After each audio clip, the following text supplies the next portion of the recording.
So, good morning and happy Mother's Day to all the mothers out there. Today is a wonderful Sunday with a wonderful message prepared. So, today I'm going to address everyone two things I've heard about Mother's Day. So, the first things first, let's dive into Mother's Day. What is Mother's Day? What happens in Mother's Day? So, Mother's Day comes, as we know, every second Sunday of May. It is celebrated as the third most card-giving holiday, hundreds of millions every year, especially in the United States. And this is a nice fact. In Mexico, in the Hispanic community, I've read that Mother's Day is not celebrated over one day, but it's like celebrated over a lot of days over the years. So that's why in the Hispanic community, Mother's Day is like one of the biggest celebrations out there. And lastly, Mother's Day is the second most gift-giving holiday after Christmas. It's not Thanksgiving, it's not Halloween, it's not any other holiday, but it's Mother's Day after Christmas. So these are the days, these are the facts about Mother's Day and you know what happens during this special day. Now, I'm going to tell you history about, the history behind Mother's Day, what happened, when Mother's Day first began. So a woman named Anna M. Jarvis, she is known to be the force behind Mother's Day. So she was born in the year 1864 in United States, and when she was 41 years old, her mother passed away. Okay, so on the second death anniversary, on the next year after her mother died, she made a public occasion to make a holiday to celebrate mothers, to honor mothers on the second death anniversary of her mother. So then people started to observe this, public occasion, and a church in West Virginia, they also started celebrating on the second Sunday of May. So as the years went by, in the year 1914, the President of United States, President Woodrow Wilson, he officially declared, he said, henceforth, every second Sunday of May should be celebrated as Mother's Day, a day to remember, a day to honor the love and reverence of our mothers.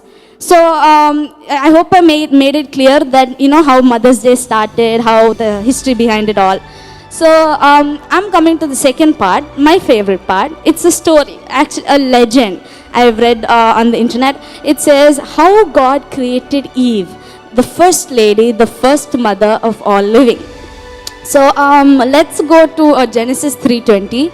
In Genesis 3:20, Adam names his wife Eve, the mother of all living. He names, the meaning of Eve is mother of all living.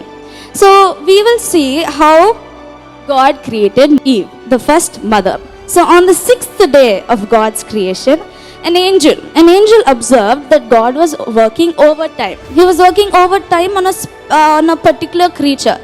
Then he came and he asked God, aren't you like working a little overtime on this? Aren't you taking too much time on this? And then God answers, have you even seen the design requirements for this one? She needs to be someone that makes the mess disappear by just standing. She has 6 pairs of hands, and she is somebody who's capable of huge multitasking. I'm talking about mother, by the way. Okay, and then the angel says 6 pairs of hands, that's a lot of hands. Then God answers, it's not the pairs of hands that's bothering me, it's the 3 pairs of eyes that's bothering me. And then he says, 1 pair of eyes is for the mother to see between closed doors, so that she can see what her children are doing. Even though she knows what they're doing, she says, what are you doing? Even though she knows what they're doing. That is for 1 pair of eyes. The other pairs of eyes is behind her back, just to see, to know everything, whatever is necessary. And lastly, 1 pair of eyes in front, of course, to communicate love, to communicate joy, everything without uttering a single word to her children. Then the angel, after hearing this, he takes interest, and so what he does, he circles the mother. He circles the mother model and he touches her. And while touching, he says she's too soft. But God says proudly, he says, but she's extremely tough. And then angel will ask God, can she even think? Can she even reason? Then God was like, not only can she think, God proudly says, he says, not only can she think, she can reason, she can compromise, and all for the sake of love. And then the angel gets surprised a little bit, but as he touches, finally he touches mother's cheek, and finds something. He says, there's a leak, your model has a leak, there are too many complications, this is too much. And then God is like, that is definitely not a leak, that is a beautiful tear. It's a tear that showcases love, showcases joy, but at the same time even sadness, disappointment, every emotion those tears will showcase without uttering a single word. So here we come to the end of the story, and this is how we hear that how God made Eve, a beautiful mother. And what I learned, the one thing that I've learned from this story is mothers are very complicated beings. Very, very, very, very complicated human beings, because you never know when they're in a good mood, you never know when they're in a bad mood. It's really hard to find. Okay, it's a fact. The mood of the house is based on the mood of the boss. That rhymed, didn't it? Okay, never mind. The mood of the house depends on the mood of the boss, the mother. So this is what I've learned from this story.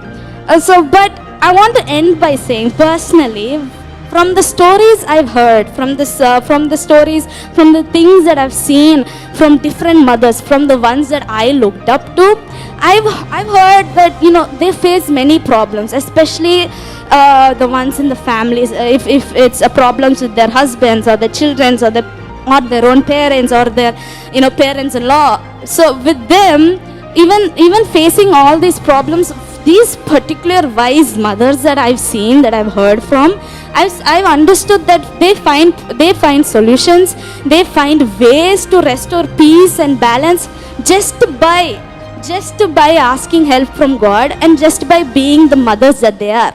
Now what is shocking to me is you never have experience being mother. You just be a mother on the spot. To do a good job, you need experience. But somehow from these stories, from the things that I've seen from these wise mothers, they don't have experience, but they just extremely do well.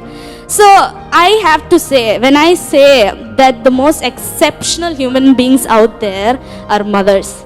So I'm going to end by reading a passage for you from Proverbs 31. Let's read it in TLB version. Proverbs 31, 10 to 31. Let's read it all together. Okay. If you can find a truly good wife, she is worth more than precious gems. Her husband can trust her, and she will richly satisfy his needs.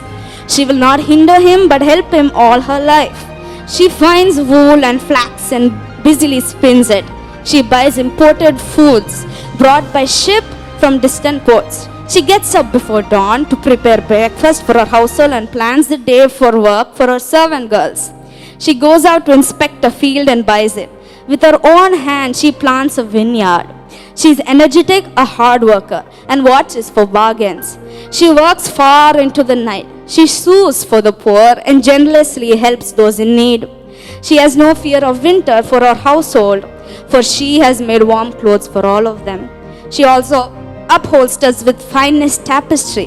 Her own clothing is beautifully made, a purple gown of pure linen. Her husband is well known, for he sits in the council chamber with other civic leaders. She makes belted linen garments to sell to the merchants. She is a woman of strength and dignity and has no fear of old age.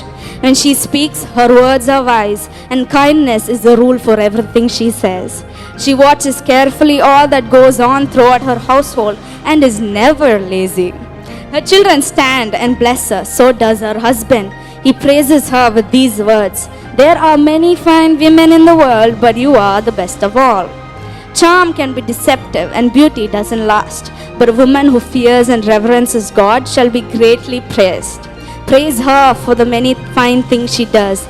These good deeds of hers shall bring her honor and recognition from people of importance. So God bless all mothers and happy Mother's Day to all. Thank you.